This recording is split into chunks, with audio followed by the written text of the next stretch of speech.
Thanks, Coach.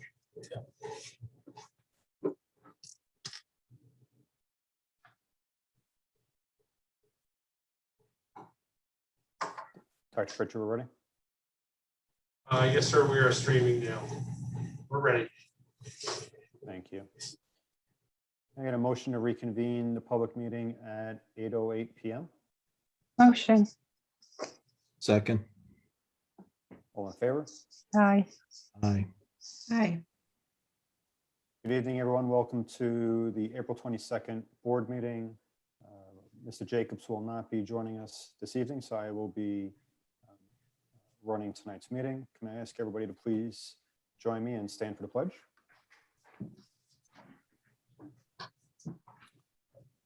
Pledge allegiance to the flag, of the United States of America, to the republic for which it stands, one nation, Under God, indivisible, with liberty and justice for all.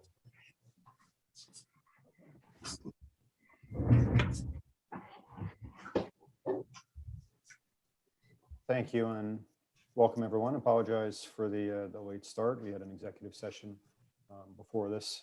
The general session I ran long, but we're ready to jump right in. We have a pretty exciting agenda for tonight, but first up is board announcements. I did not have anything to share. I don't know if any other board members have any announcements to share. If not, I think we can jump right into the superintendent's report. So Dr. Pritchard. Thank you, Mr. LaMadrid. Good evening, everyone, and welcome. A couple of items tonight.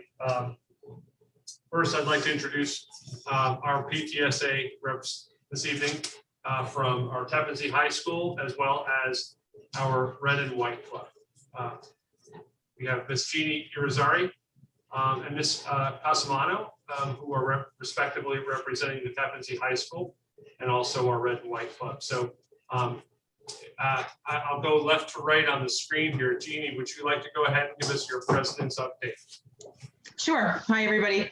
Thank you for allowing me to speak. We are coming, obviously to the end of the school year. We have a couple of fundraisers left. Right now, we have a 50-50 that we've run a couple of times this year, and we've been very successful. So we still have tickets left for that. So we're running that really primarily over Facebook, and it's been a good fundraiser. It's been good to us so far. So, and then we'll have one more dinner fundraiser probably in the next month or so. We have almost filled our slate for our new officers. We needed a president, a corresponding secretary, and a treasurer. We filled corresponding secretary and treasurer. We're still hoping for a president, So that hopefully will come soon. We're hoping by the next meeting we'll have that filled and we can vote, and then the new officers can take over. We are well underway with Adopt a Senior. The forms have gone out. We have seniors who've already signed up, and we have lots of adopters looking to sign up. So, we're working on that. We're hoping for the first week in May that things would be delivered. So, or by the end of the first week in May. So that's, again, well underway for our seniors. Also scholarships, the PCSA scholarship deadline was extended to April 30th. We don't have as many kids applying this year as we've had in the past, so we're trying to really push. I know we put in the announcements, and I know Mr. Arrieta was going to put it on Instagram. We use Facebook, the kids use Instagram. He's hopefully going to put it on there, and more kids will apply because we want to give it as much as we can to as many kids as we can. And that's, again, it's a great thing. We're working on Project Grad on the project, on obviously a different version of Project Grad this year. I know Nicole Glazer's working on that, and we'll have more info on that in the next couple of weeks. I know she's been working with district and TZ High School administration. So hopefully we'll have some more on that, and we'll be able to put something great together for our kids. Let's see. And then the last thing was, we just have one meeting left. We have a meeting in May, and then my term as president will be over. It's been a 2.5 years, and it's been a great experience. And my youngest one will be a senior next year, so I'm gonna just I'll come to meetings, but I won't be an officer anymore. But thank you. That's pretty much all that's happening at the high school. Thank you so much for listening. Thank you for your service. My pleasure. Thank you. My pleasure.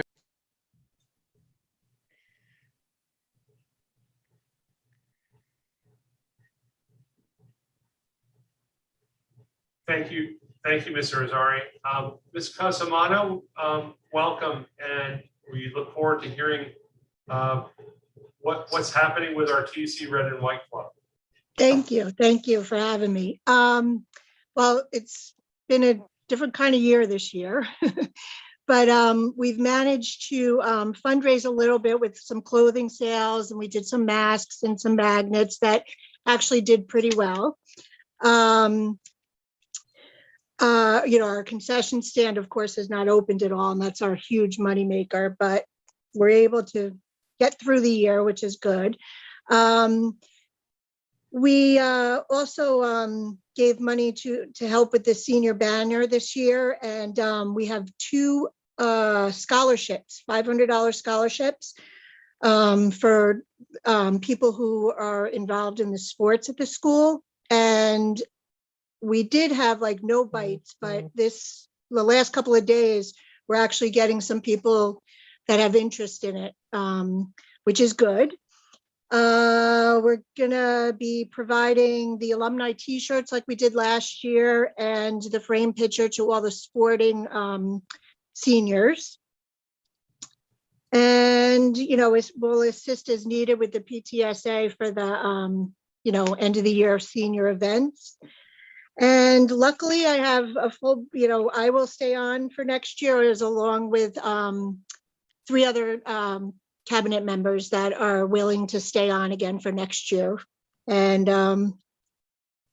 that's about all I have for now.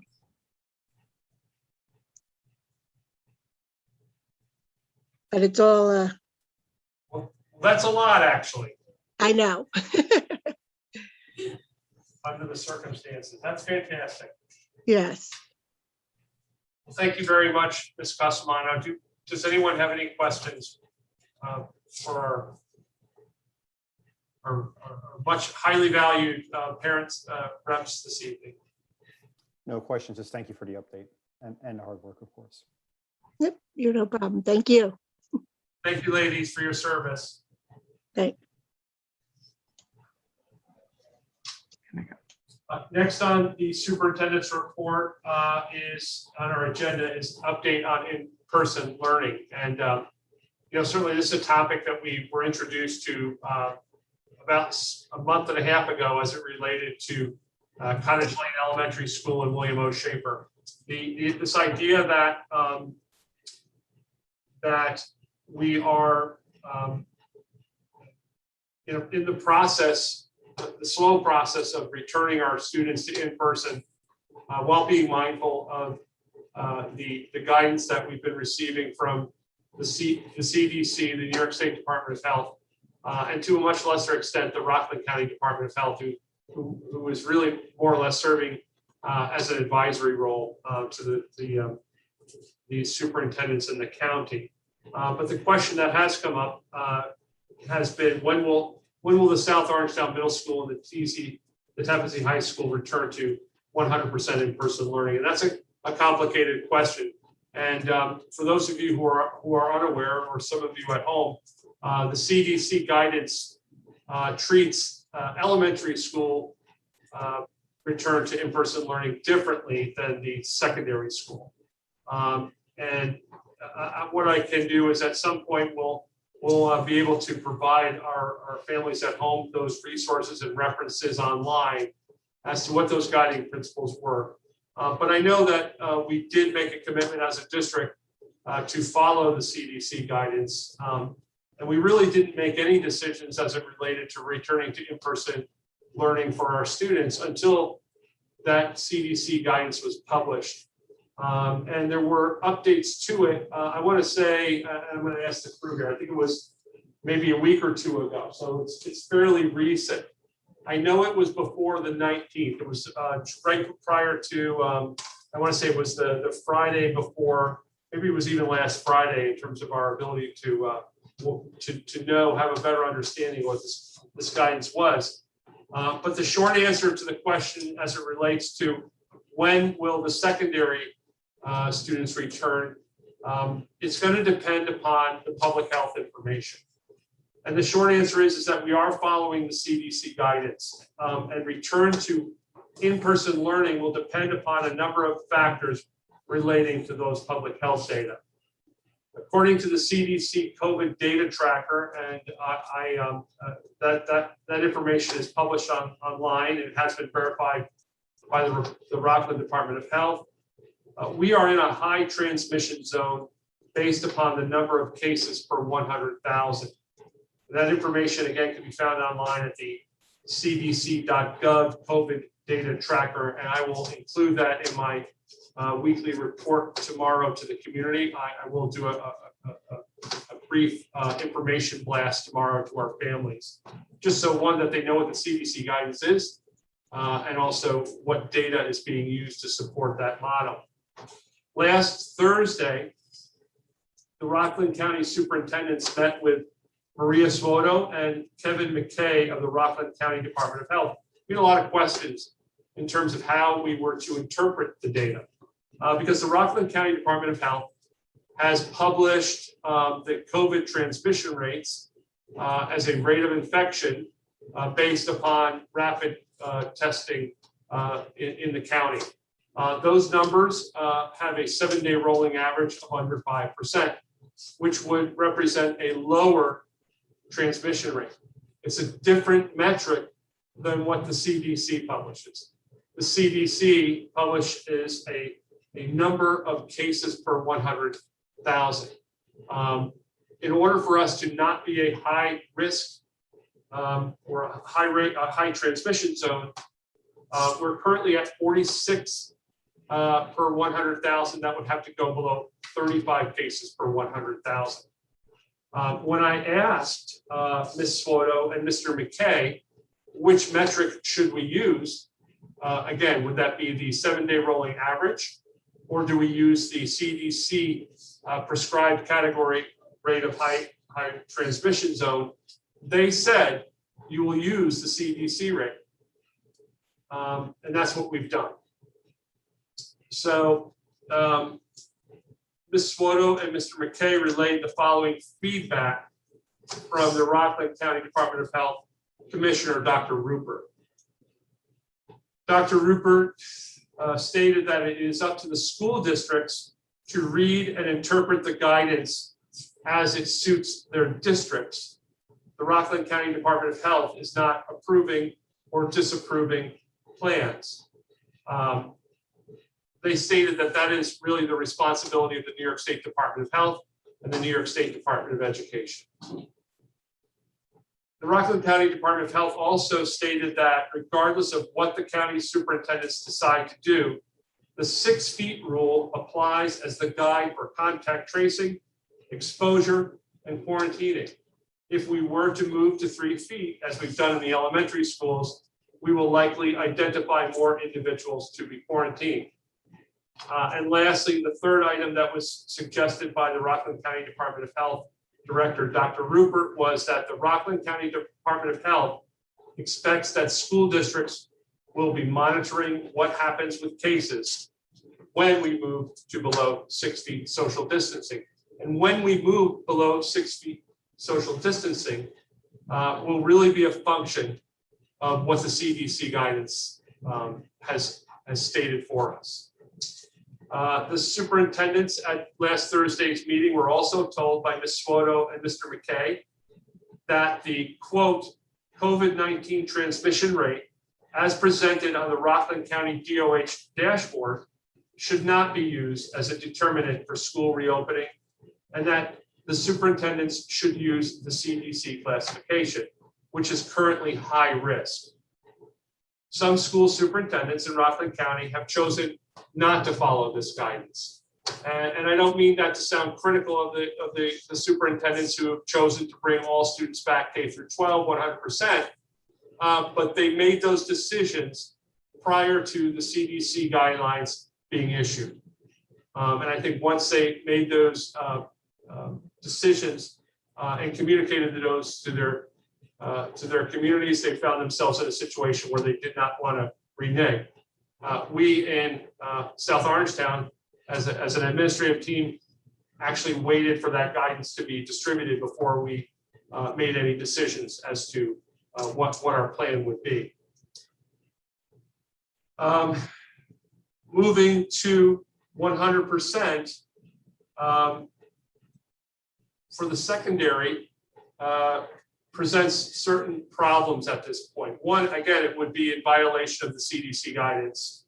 But also, since the quarantine protocol is still at 6 feet, which could create a scenario where schools are open for a day and quarantining for 10 days.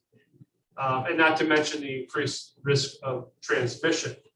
And it's also not to discount any sort of liability that could be incurred if someone were to get sick and we knowingly did not follow the CDC guidelines. I think there's a tremendous liability associated with that. There are schools in the county who have chosen to follow the CDC guidance other than our district. So I don't want you to think that every school in Rockland and Westchester now has decided to bring everybody back 100%. But again, most of those decisions were made prior to CDC issuing their guidance. And that also is the reason why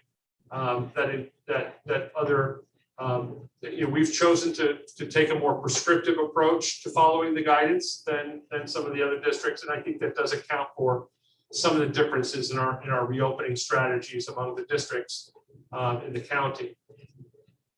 Now, also going into the CDC guidance a little more deeply, according to the CDC, middle and high schools in high-risk zones like those that are in Rockland County and Westchester County, and for the most part across the entire state, with only few exceptions. Those middle schools and high schools in high-risk zones that are able to use cohorting, which is basically students traveling with the same set of peers throughout the day. That's not an uncommon structure at the elementary level. But if we were able to do cohorting at our middle school and at our high school, we would be able to move within 3 feet. The downside to that, in terms of redoing the schedule for the middle school and the high school now, to restrict students to only being with the same 20 or 30 kids in the day, obviously would impact on their scheduling, and it would be very difficult for students, especially at the high school level, to take elective coursework because every student's schedule is different. And to my knowledge, there are no middle schools or high schools in either Westchester or Rockland that use cohorting. So there's a lot to consider. Again, I don't mean this to be critical of any of our districts in the county or in the region. They've all made decisions that are germane to their communities and to their ability to, or their willingness to assume risk. However, it's at some point in time we are going to come back. We must come back, and we will come back under 6 feet. And I think we need to do it in a way that reflects just some smart decision making. And we currently are working diligently to make that happen. But as of right now, as of today, it is our intent to follow the CDC guidance, and we're hopeful that we will start to see some progress as it relates to public health indicators. Certainly, there are factors, other mitigating factors such as vaccination rates, and that will impact on those rates coming down. We are hopeful to get our students back to 100% in person as soon as possible. I will have more to share in the days ahead. Certainly, I will put this out to our families tomorrow, but this will depend on the factors that I've just previously mentioned. So again, I know I put a lot out there, and there's a lot to consider. But again, I know that this will be a topic of immediate concern for many of our families because they are seeing high schools from around the region and middle schools bringing their students back, into a 100% in-person schedule. And I think people will have lots of questions and concerns relating to how we're doing it. So with that said, are there any questions from the Board of Education on that topic? So if I can start, thank you for the update, Dr. Pritchard. I would ask, given where we are in the calendar, timeliness would be key. It will be key when we make the decision that it's safe to reopen to 100%. How quickly is the district going to be prepared to execute once we've meet all the criteria and felt that it's appropriate to go back? It would be disappointing to find out that it's going to take 4 weeks before we can do that. Right? There's just not enough weeks in the calendar left. So, we have sketched out, I met with Mr. Arietta and I met with Dr. Corey last week to discuss that possibility. How quickly could we mobilize? One, obviously germane to this conversation is having an understanding of how many students would indeed return. So we're in the process of figuring that out. Truthfully, one of the things that did slow down our progress in terms of this sort of fact finding as it related to, how many kids could reasonably fit into a space was the fact that the CDC did change its guidance very recently. So that was a little bit of a confounding, in all fairness to my colleagues around the county, I don't think they expected that. It was very abrupt. It was a very abrupt change. However, I would probably defer to Jack on this in terms of being able to move furniture back into classrooms. I would say at least 72 hours, but that would be something that we could rapidly move forward with. We certainly were able to do that at our elementary school level, but a 70, I would say minimally 72 hours, to make the physical spaces ready to accommodate the students. We're currently also looking at things like ventilation. I know Jack and Mr. Galino are undertaking, working with our Teachers Association, working with those building professionals, facilities professionals, and they are looking at specific spaces, specific areas in the district that may need improvements in ventilation systems as well. So that obviously may not happen as quickly, those particular spaces. But I would just say as a quick answer, a 72-hour, to make those improvements, to put those mitigating strategies into place. I think we can do it that would be, obviously we'd be working really hard to get that done. Scheduling obviously is a big issue as well. But I'm certain we could pull it off. But again, it would also, I think the next step for us, regardless of whether we're returning next week or next September, we want to have some understanding as to which students, the number of students and the furniture, the furnishings, the mitigating strategies, as well as what strategies we'd have to put in place to make sure that we could accommodate those kids. So again, information, we'll work on that. We're gonna, as I said, we're gonna put out some information tomorrow just so people are not misinformed. Because I think that's another thing that, when I've been speaking to parents over the last few days, there's been a lot of questions about, understandably, about why some school districts are doing it, returning and others aren't. What would happen if we didn't follow the guidelines? These are valid questions.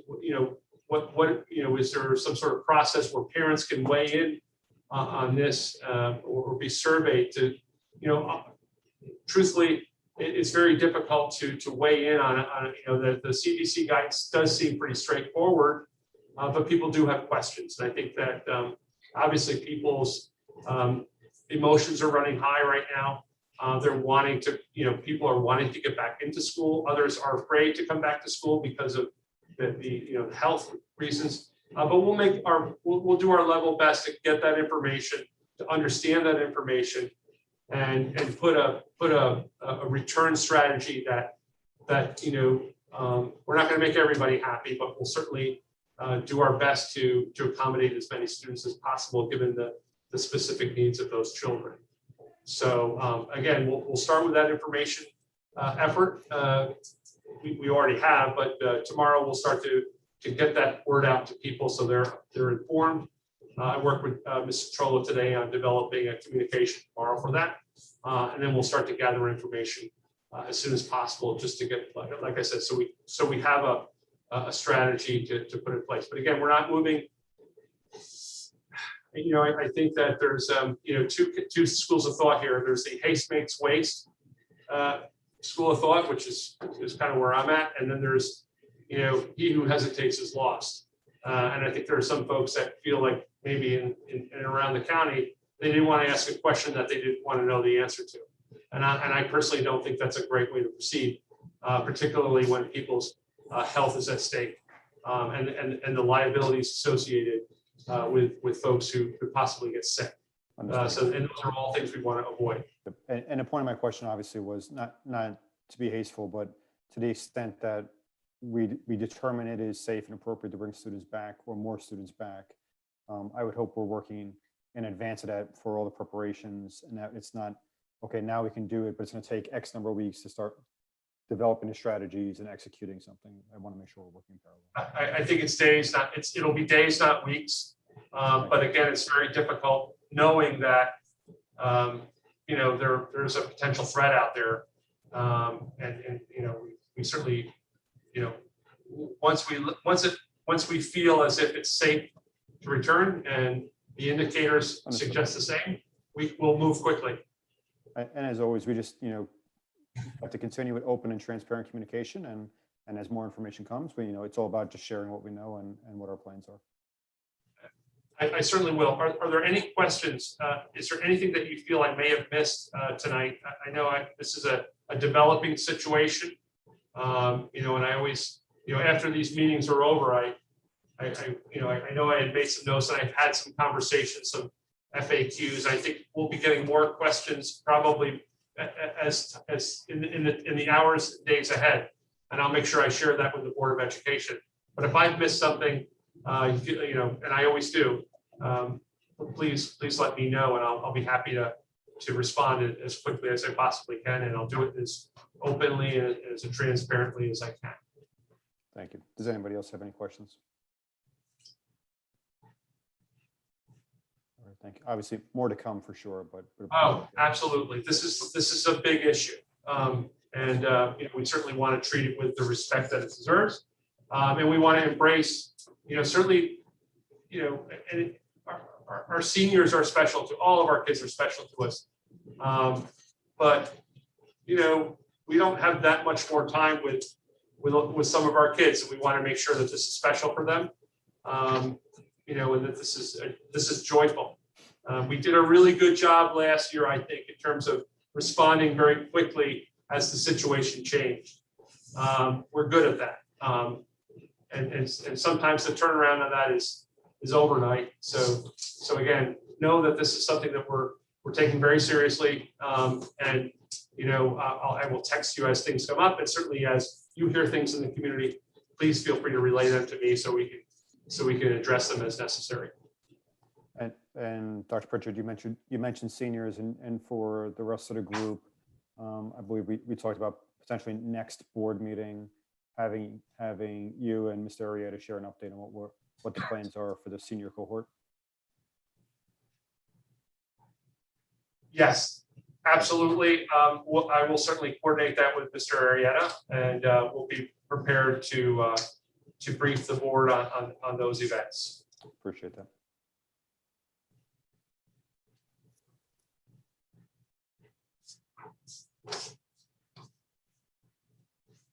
All right, so Dr. Kulat, we have, I had asked Dr. Kulat to prepare a quick presentation.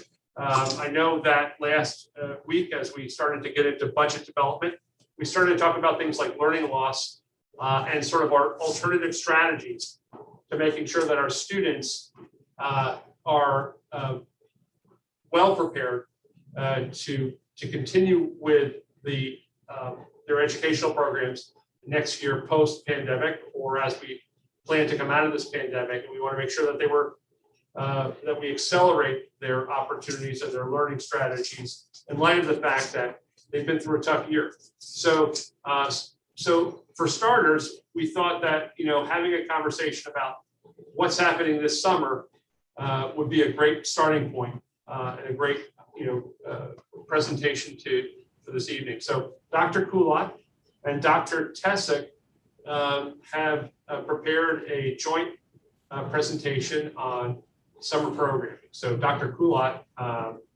it's all yours. Thank you, Dr. Pritchard. Good evening. Good evening, Board of Education, Cabinet, and everybody who's watching from home. As Dr. Pritchard mentioned, Dr. Tessick and I will be doing a pretty brief overview presentation of the summer programming that we are planning. Some will take place in July and August, and you'll see as we go through the presentation. So I'm just going to share my screen. Just give me one moment, and I'll start the presentation.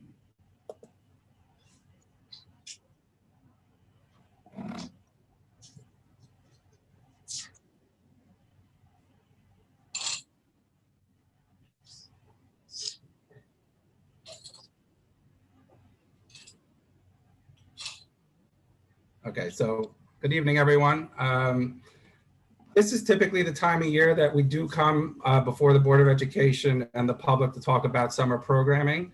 And this summer, we are looking to expand those opportunities for students across all 4 schools. And so you'll hear from Dr. Tessick and I tonight about what those programs are going to look like across the district. So a little brief overview. For many years, this will be our 6th year, we are going to be offering the annual STEAM Camp Enrichment program. It will be held at Tappan Zee High School. And we already have more than 200 students who are enrolled for this summer, and that will take place all in person. We will also be offering a literacy through the arts summer enrichment program. And this is a program that we have offered in the past at William O. Schaefer, specifically targeting our English language learner student population. And we're expanding that program to run across K through 12. As Dr. Pritchard mentioned, we really are increasing our programming across K to 12 to address any potential learning loss, and as well as addressing students' social and emotional needs. So our summer STEAM camp will be running this summer from June 29th through July 9th, 4 days a week, and it incorporates the science, technology, engineering, art, and math content areas. And we are covering this content based on grade level standards. And the program is really geared around learning by doing, a hands-on approach. There is no assessments or testing, so we really try to take that element out of it. And we also provide students and teachers with a class size that's a little bit smaller than what they would normally find during the regular school year, which really makes those hands-on opportunities even more engaging. The kids that go to the STEAM camp, depending on the grade level, do get to rotate through 2 to 3 courses a day. And the older students, sometimes it will be 2 classes a day because the projects are a little bit more in depth. I'm just going to play a really quick video clip, if I can pull it up. I'm not going to play the whole thing, but just to give the folks an idea of what STEAM camp is.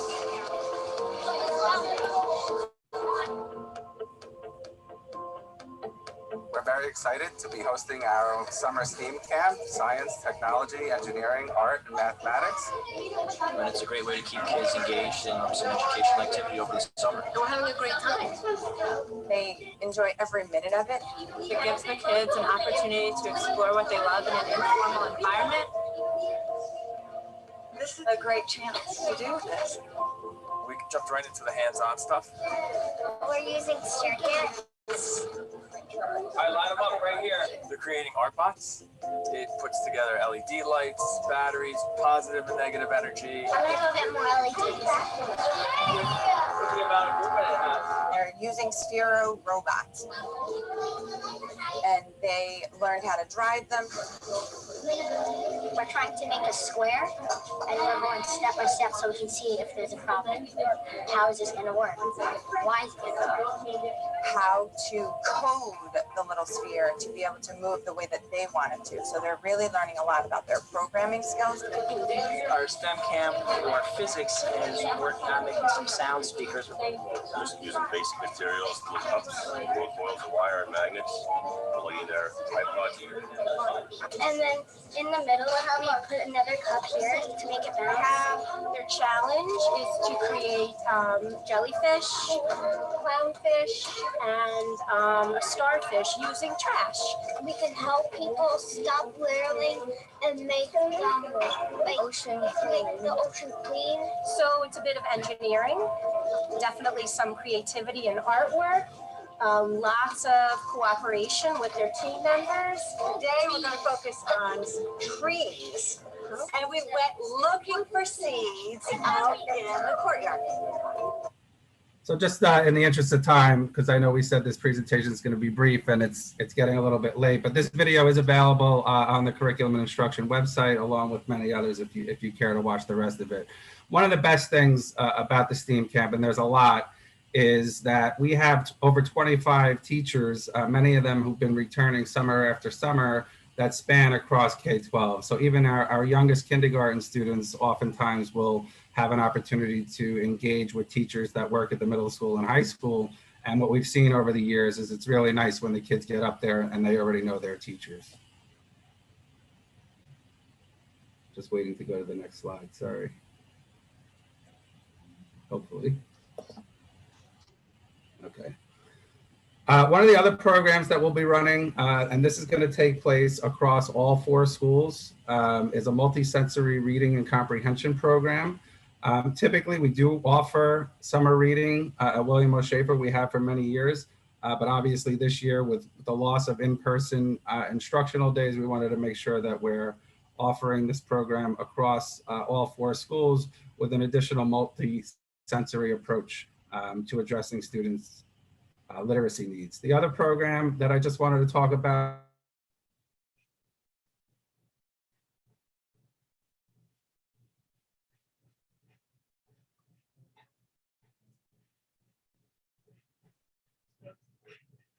I think we lost Dr. Kulat.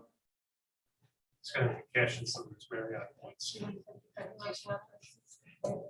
So what Brian was discussing was the literacy through the arts program, which Brian's back on. You're muted.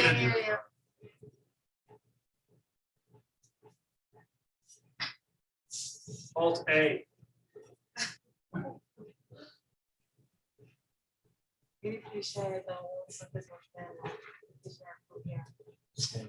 Yeah. Shut off the video.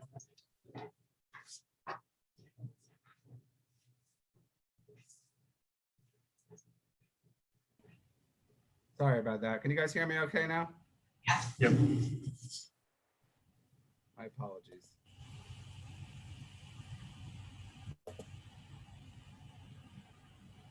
All right, we'll see what happens if I start it from here. So the literacy through the arts program that I was talking about, we are running across all 4 schools to target our English language learner population. Going to the next slide, a program that we use during the regular school year called Handwriting and Typing Without Tears. This summer, we're going to be offering that across K through 5 in both William O. Schaefer and Cottage Lane Elementary School. And students will have the opportunity to rotate through the various centers. And at William O. Schaefer, we're going to be offering a combination of academic support as well as social and emotional support. And we really designed these programs and modeled them a little bit after STEAM Camp. So we don't want students, if they need, for example, extra help in math, to be coming in for a full week or 2 weeks and only receiving math instruction for 3 hours a day. So they will rotate, and it's going to be dependent on staffing and student needs as far as what that individualized programming is going to look like. I'm hearing that someone can't see the slides as I'm talking, so let me just try. Brian, we're sharing it. We're sharing it for on this side, Brian. We're up to Okay. 2 academic Yeah. All right, You're good. sorry, I just got a text. So are you guys clicking through the slides? Yes. Okay. And can you go to the next slide then, to the 3 to 5 slide? Yep. Let me see, I can't really see what you're doing now, and I can't even see this. Sure, sir. We're on slide number 8. You talk, we'll click. Sounds good. All right. Again, same thing at Cottage Lane. The program will pretty much mirror what's going to happen at William O. Schaefer. And the program at Cottage Lane is going to run July 12th to July 22nd. And you can see that we're projecting 100 students for that program. Next slide, please. At South Orangetown Middle School, we'll also be running academic as well as social emotional support. We also are hoping to get physical education teachers, and depending again on staff, we'll see what these programs are going to look like in each of the schools, but the idea would be that students would also be able to rotate through a physical education component and get a little exercise and be able to go outside. And if you can go to the high school slide, the grades 9 through 12. High school is going to look a little bit different because we're going to be adding some college readiness supports, and Dr. Tessick will certainly talk about this in a few minutes in greater detail. We will be offering a summer enrichment program across all content areas. And again, depending on staff, we're in the process of hiring teachers right now. We're going to try to create an interdisciplinary model so that students can rotate through various modules based on student need. And that will also include the social emotional supports that I spoke about. And now I'll turn it over to Dr. Tessick, who will talk about some of the other programs that we're offering. So staying on this slide, the college readiness supports that you see there, and in addition to what Dr. Kulit has described, what will happen is they're preparing a calendar of mini workshops for these ideas of reach out. So whether it be an introduction to writing your college essay very early on in summer, or if you're a rising senior, you're bringing your essay back in for some ramp up support with our English department. The use of Naviance, really getting more individualized support with your guidance counselor or school counselor to talk about what those reports say about possible learning pathways to support your college selection process, which we all know starts very quickly when the students come back. So that'll be, all of this is being worked on, but it'll be in the form of mini workshops because we know many of our students are excited to at least try to get their summer jobs back, and some of the camps are opening. So we're going to try to make those as flexible as possible. We will specifically, and thank you, I believe it was Dr. Stefanian who said, you know, we made sure that the supports from building to building. So we brought that back to the administrative team. So we have worked out a plan where each PPS team with their administrators will develop plans to support specifically grades 3, 6, and 9, which are those transitional years or schools, right? So the rising third graders. You know, while we've always had a tremendous transitional program for those students, of course, in the era of COVID, that has been impacted. So they will continue to work on those throughout the summer, and as much as they can, ramp up those transitional support services from building to building, including from the middle school to the high school, this idea of doing more of a pass off, a little bit more officially than we've done in the past with regard to supports for students, students with special needs, students with 504. So a little extra hand holding as we go through that to make sure that the opening weeks are extremely supportive of all students, but for those students in particular that may have needs. Again, for special education and 504 support services will be in place. All the programs that Dr. Kulat spoke about are available to all special education students and or 504 students, ENL students, anyone can attend them. Of course, once a student is assigned to a program, we then have the flexibility and we'll work with them to identify any support that student may need in the program that they choose. In addition to that, across the district, we're looking at what's called a Step In and Step Up program, which really works to reduce the anxiety about returning to school for some of our highly anxious students, and I will say some highly anxious parents. So the idea of being able to come in the building and take a deep breath in small groups, similar to a former locker day, picture that happening as needed in small groups for students and building up peer mentors within their building, especially for the new students who are transitioning. We will continue like we did last summer. We will be offering on a limited basis occupational therapy, physical therapy, and speech. At this time, that's really being discussed with our special ed students only with regard to individual services to make sure that we limit any regression that we would typically see over the summer, because we know that we're focusing on learning loss. We don't want any other losses to impact our student progress.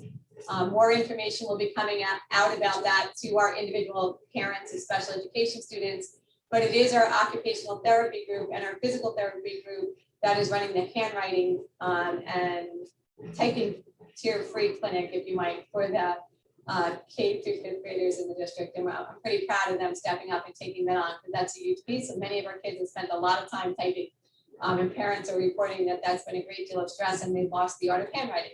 So we're going to be supporting that as well. And that concludes our presentation. So just one more thing to add before we take your questions is that we are really looking to target different students based on need. And in particular, one of the things that maybe we didn't call out in the presentation is we're aware that we have a number of students who have not attended school in person. And that ranges from, it could be a couple weeks and it goes all the way up to, since the pandemic began. And so we are looking to figure out ways to make students feel comfortable if they haven't been in. And many times it's, they stopped coming to school because they were playing a sport and they were fearful of being quarantined because it might interfere with their sports season. And then they develop, for example, a school phobia because they've been out so long and now it becomes difficult to come back in person. So those are all things that Dr. Tessick's team is going to be working on. And as we start to see who the population of students are that are coming, we're going to be able to custom tailor this program to meet their individual needs. The other thing I wanted to mention is that this program is beginning this summer. It will continue throughout next school year and most likely beyond that, because we have received some federal grant dollars to address the learning loss that has occurred, and we will be able to expend those monies through 2024. So we're starting this summer, but we are going to be able to offer these opportunities after school throughout the year. And we're going to be strategic as far as when we're offering those programs and being mindful of things like sports and theater and all the other things that kids have going on in their lives outside the school day. So with that, I just wanted to thank Dr. Tessick and also thank Christy Nadler, our literacy coach, for helping to put the presentation together and also for working so hard to help make this program come to fruition. Karen, did you want to add anything else before we take questions? No, thank you, Dr. Collette. It's been, Miss Christy Nadler has been amazing to help pull this together, and to all the PPS team who is really out there trying to, take a quick assessment of the students now to really identify, to your point, those individual programs or small groups that we need to target very early on to have it as best as an opening that we can for those students. And thank you to our school leaders, our principals, assistant principals, and obviously all of the teachers who have already signed up to work and those that will be giving their time this summer to help us run this program. It's quite a commitment and we're really appreciative of everybody's time. Our goal is to maximize participation. This is not going to be a drill and skill type of, let's assess the kids and figure out what they lost in 1 week. It's really, let's get them into the building. Let's get them comfortable. Let's have a conversation. Let's figure out what they need. And then let's make sure that we follow up with them throughout the school year and beyond to make sure that by the time this grant money runs out, we have been able to address any students that need help, whether that's us reaching out to the child or the family or vice versa. This is going to be a two-way street. So thank you, everybody. Thank you, Dr. Collette. Thank you. And are there any additional questions for the Board of Education or discussion items? I will open it up to my fellow board members. Ms. Lee? Okay, thank you. Thank you, Dr. Kulat and Dr. Tessick. It's what's the right word? It's amazing. And I'm really proud that we're going to be able to utilize, have these type of resources. And I really like especially the word enrichment, because I think, I think back as a student, you don't want it to be called summer school, right? It's summer school can be deemed very negatively for whatever reason. And the fact that we're also continuing it throughout the year, it really is an enrichment program. So I commend you for that. A couple of questions. I assume everything's going to be happening at Tappan Zee High School, which is, I know we've had the STEAM camp at Tappan Zee, so we'll also be having these enrichment programs at the high school. How will we manage through the number of students, as well as there will be some construction going on over the summer? So how will we manage and coordinate all of that? Thank you, Ms. Lee. So we're going to be running these programs in all 4 buildings. So it won't be that they're all running at the high school, but we are strategically running STEAM camp, for example, the week before we start the academic and social emotional programs at Tappan Zee High School. Jack's working with Mr. Arietta and Karen and I to make sure that we avoid the 700 hallway, for example. But we are going to be utilizing all 4 buildings. So I think we'll be okay. Okay, great. And I know we talked about at the last meeting, metrics, to collect data. And I just want, at some point we'll be able to understand, what we're going to be looking at, because I think, this is a great opportunity for us to see what works, particularly on the social emotional aspect, as well as the academic aspect. And I hope we'll have the opportunity to continue these enrichment type programs. I know you said that you're going to be taking a look at that. I don't know if you have any of that information yet. So we do. We work closely with Jeannie Corcoran, our data specialist, as well as our principals, and we have data teams at each school. So we are in the process, and actually at the tail end of the process, in some cases, of identifying students that really academically we want to come, because we know that they're going to need a little bit of a leg up to hit the ground running in September. And then we have students that we know they may be okay academically, but social and emotionally, because they haven't been in school or for other reasons, that we want to get them in. So why I said we're starting this summer and it's really a 2-year process is because that data will be tracked over time. We're not expecting a 1-week or a 2-week program this summer to be a fix that all of a sudden, if a child is behind in something, that they're going to catch up right away. But we are going to be working with our data teams throughout the year, as well as our teachers, to make sure that students that either have reached out to us to take advantage of these opportunities or vice versa, that we're tracking their progress over a long period of time. So it is going to be challenging.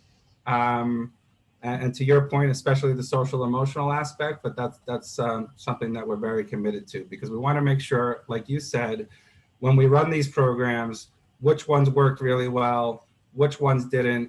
And that's why we came up with this idea of having kids rotate and making it more interdisciplinary, because, as someone just said recently,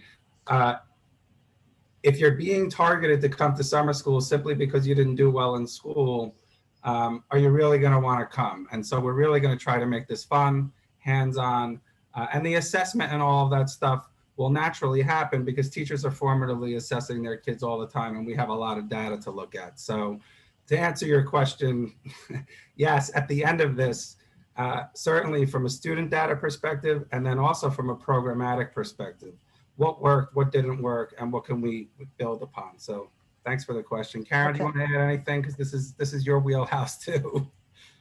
So I would just say, with regard to the social emotional learning data, right, that's very difficult, right, to share that out, because that's individualized for students in any particular moment or day. But what I would share with you is that when a student feels supported and is in a strong place socially and emotionally within a building, things do happen. For example, they attend better in class. They actually physically show up to class. They will participate in clubs and the enrichment programs we offer. We will see a decrease in discipline rates. We will see a decrease in the need for counseling services for students in the sense of long-term, not individual day, because certainly, I've used the middle school as the journey of adolescence.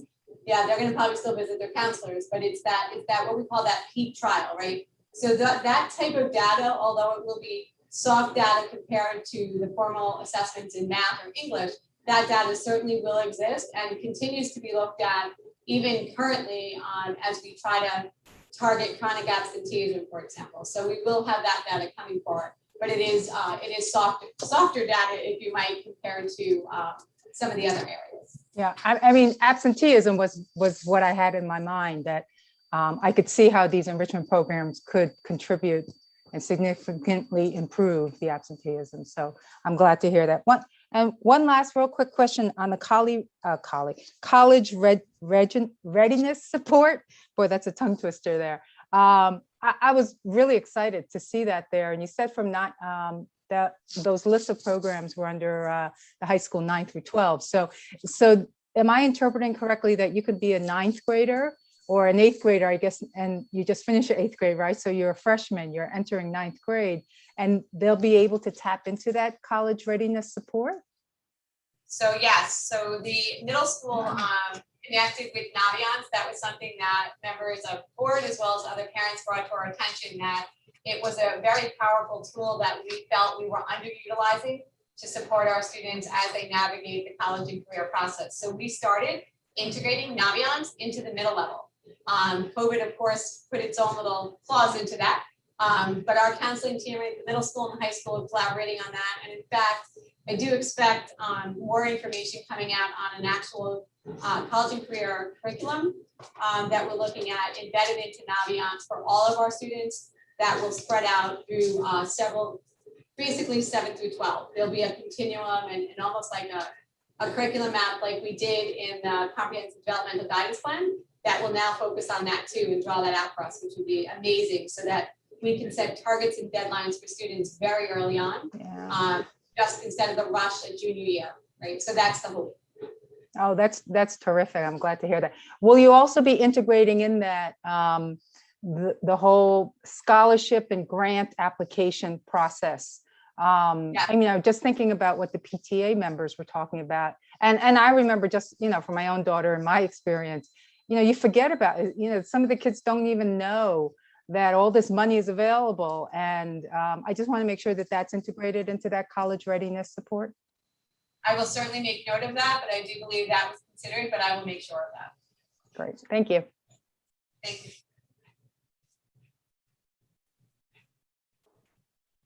Yeah, just following Christine, it's also exciting. I think it sounds so great. And, again, the word enrichment, I think, means everything. So much of it is like, feeding off of the energy of STEAM Camp, which has such a positive vibe in the community. And it's something that the kids want to do. And the kids get really excited when they win that lottery, and it is a lot of perspective. I can speak from experience of changing the name of reading support.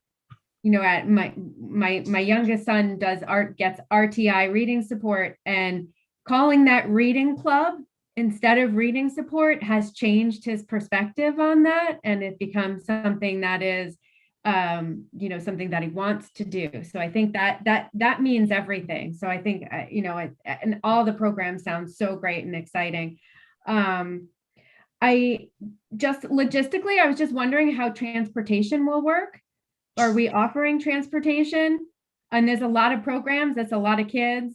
And I guess that's a question I'm not even sure how that works for STEAM Camp typically. Is that something that we offer? Yeah, the short answer to the question is yes. We are going to offer transportation. We have always offered transportation for STEAM Camp.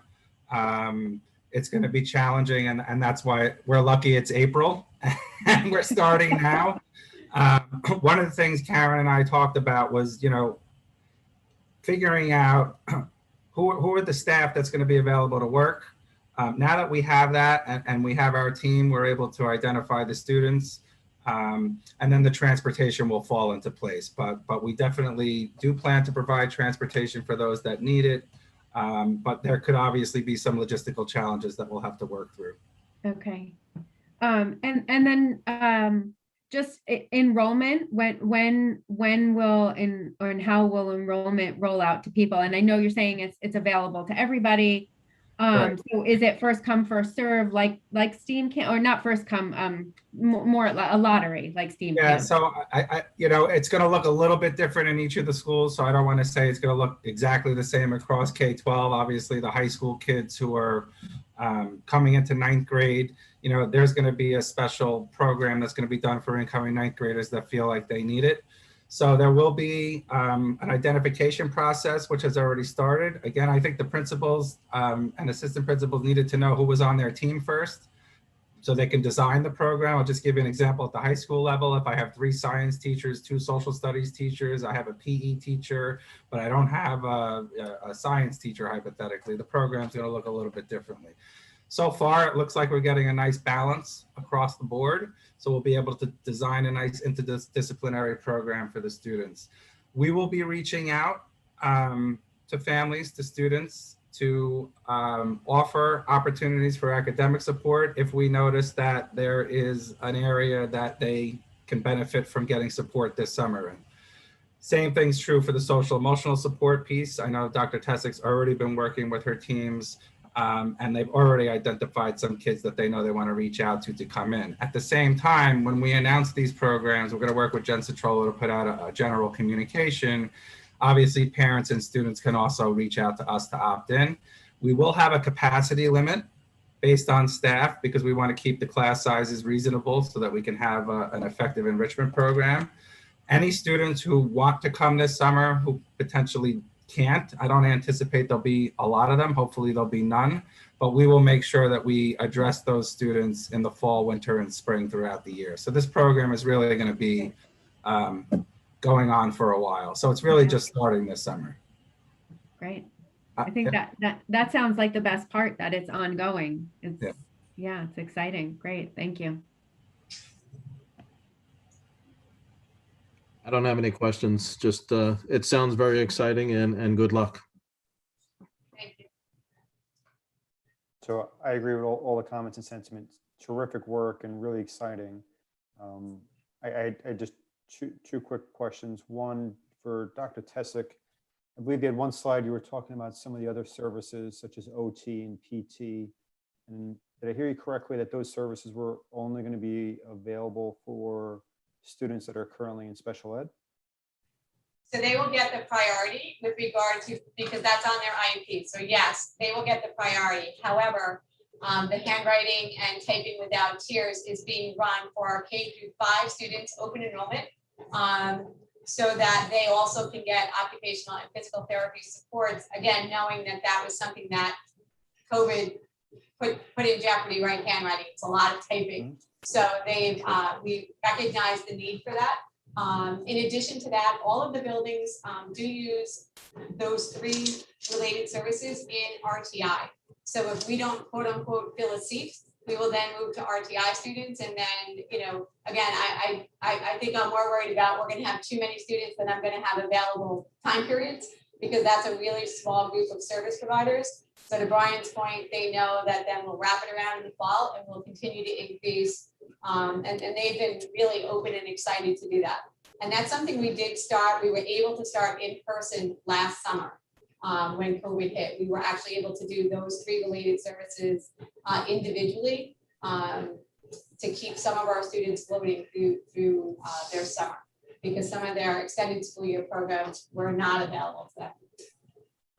So that leads into the next question / point is, part of this is we have some grant funding or federal money that's helping, subsidize some of these efforts. I would just say this theme is so instrumental to the continuity of learning, and I'm delighted that it goes beyond the summer. But this is such an important topic. I would just challenge this team to go out of the bounds of the current budget and think about what else.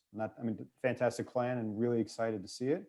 But in typical fashion, if there's things we can do in advance, if there's more services, more additional features, and it is a funding issue that you were up against, I would encourage you to propose it and let's have the discussion as a board to see, because again, whether it's the summer or into the school year, this is instrumental. I think we all agree, and I don't want us just, being range bound by funding. Ironically, that I'm bringing this up, and targeting just most needed, because we're going to find out that the demand in a lot of these areas will exceed the supply, and we again just challenge you to think through it. So encourage you to bring it back for further conversation. I'm glad you said that, Dan, because I think why I keep asking about the metrics is if we see significant improvement, this is cost beneficial, then we're going to have to figure out how we find the money, right? That's how we become the best school, the top school, the best school, everything. We're already a great school, right? But we're going to be greater. Love your passion. And this is, I would call this investment spending. Right. And when we talk about the annual budget every year, we should be prioritizing investment. All right. And we will find opportunities to fund it through other avenues. So I would just challenge everybody again. I don't want to minimize the word. Great work to date. But the challenge is out there, right? See what else you'd want to explore and come back with. But thank you. Great update. Mr. Lemetridge, you and the board said that this pandemic was going to force us to look at schooling differently, and I think this is a good example of that. So again, we'll continue to review this and refine it and incorporate it into the new normal. This evening, the Board of Education, you've got a few items in addition to your board discussion. There are some action items that we're looking for the board support on, and two items, as I mentioned earlier, are two addenda. The first addendum we did discuss in executive session relating to a leave of absence, and the second one, the second addendum directly impacts on our ability to provide nursing support to students. We did find out about this just recently. It was not, Kathy didn't have the opportunity to put this into your packet today, so I'd like to at least read it to you so you have some understanding, and if you have any discussion about this prior to your consideration. It's a very simple addendum rather. The resolution is to amend substitute registered nurse per diem rate of pay.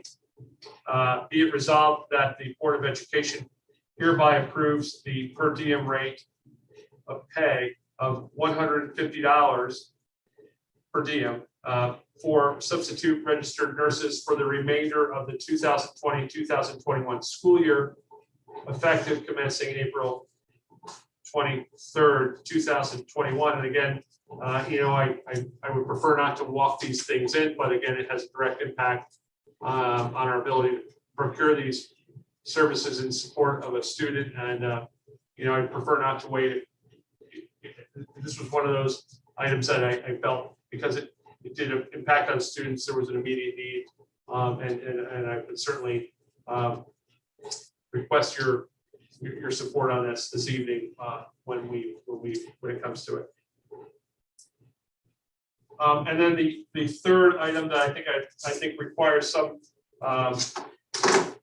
prefacing is this evening we're asking you to adopt the 2021-2022 budget, and you're at this point you're familiar with that.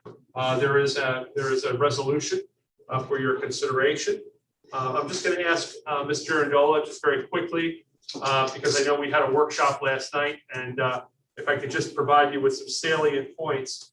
But the proposed amount is $98,208,170. I'm going to ask Mrs. Girandola, should we just kindly forward me the property tax report? Yeah, I don't know what I did with mine. But in any event, just a very quick summary. And again, you're familiar with this, but this would largely be for the record, for public record. We are looking for, again, a budgeted spending amount for 2021-2022 school year of $98,208,170. That is reflected on the resolution. That is an increase from last year of $1,368,864. which is a 1.4% increase in year-to-year spending. The proposed levy amount in support of this spending, in support of the budget, is $83,676,185, which represents a 0.1% increase over last year's levy, which is a very, again, I think an amount that we're not used to seeing. It's a small amount relative to the 7-year average, which is about 2%. So it's well under the 7-year average.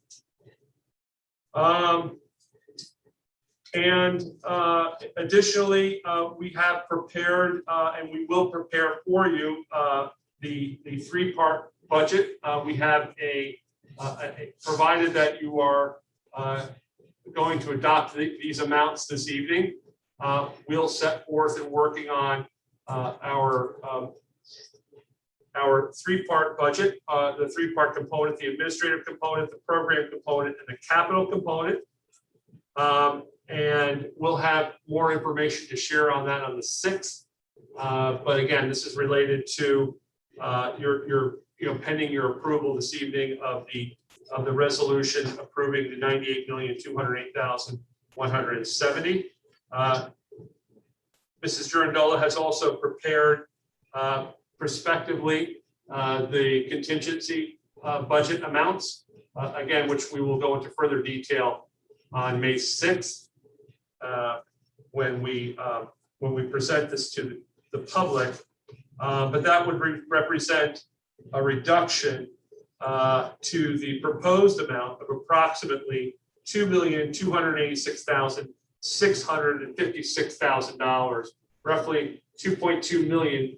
In the event that the budget is defeated, we would consider sort of moving to that contingency budget in the event that the budget were to be defeated. Again, it's not something we would want to go into in any great detail tonight, but conceptually, we do have to mention that, and we will certainly go through those calculations in addition to the 3-part component on the 6th when we present this to the public.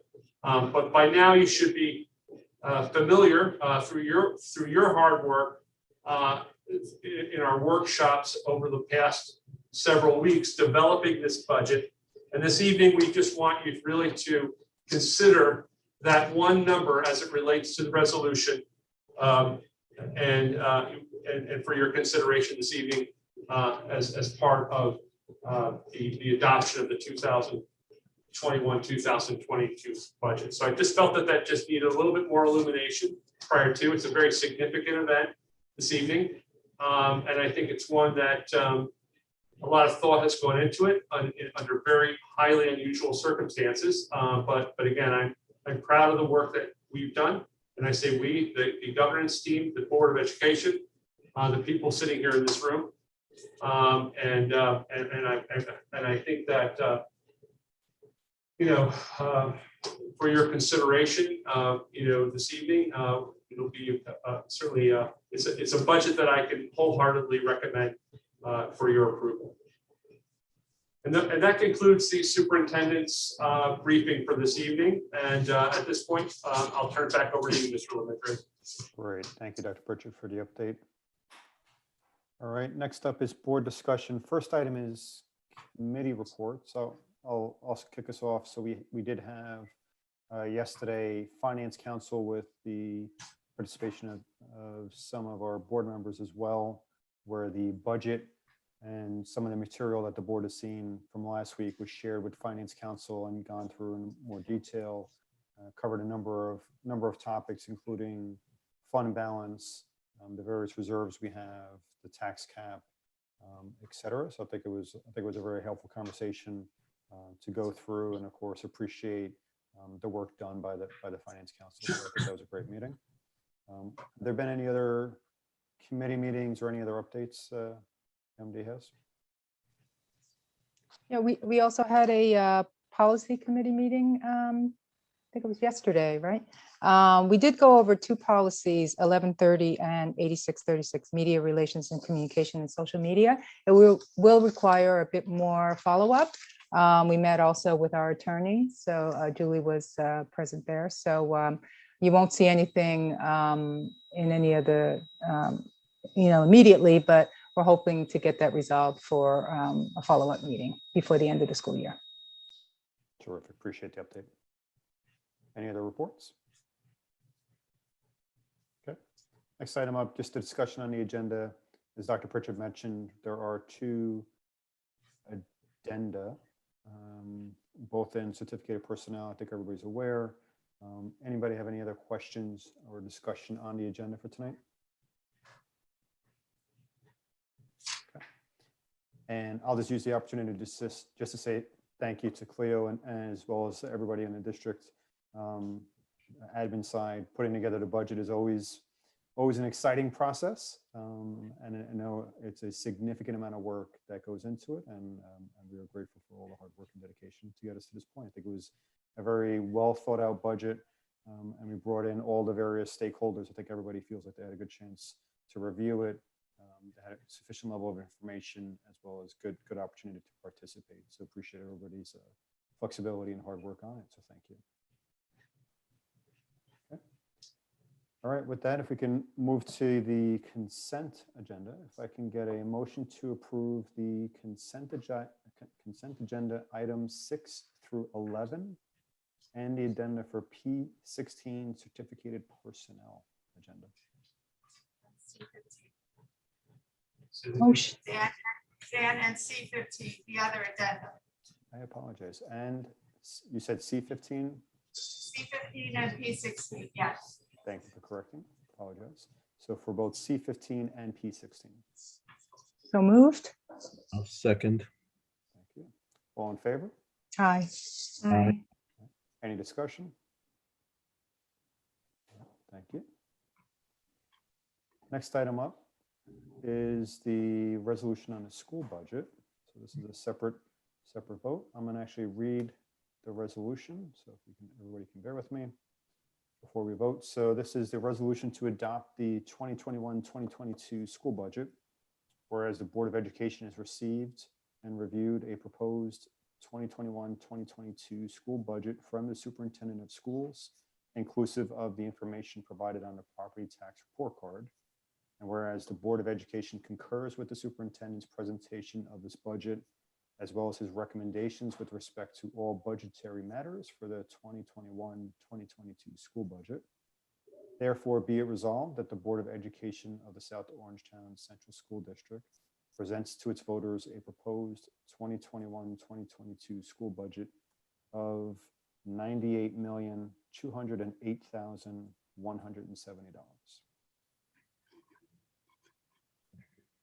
With that, can I get a motion to adopt the 2021-2022 school budget?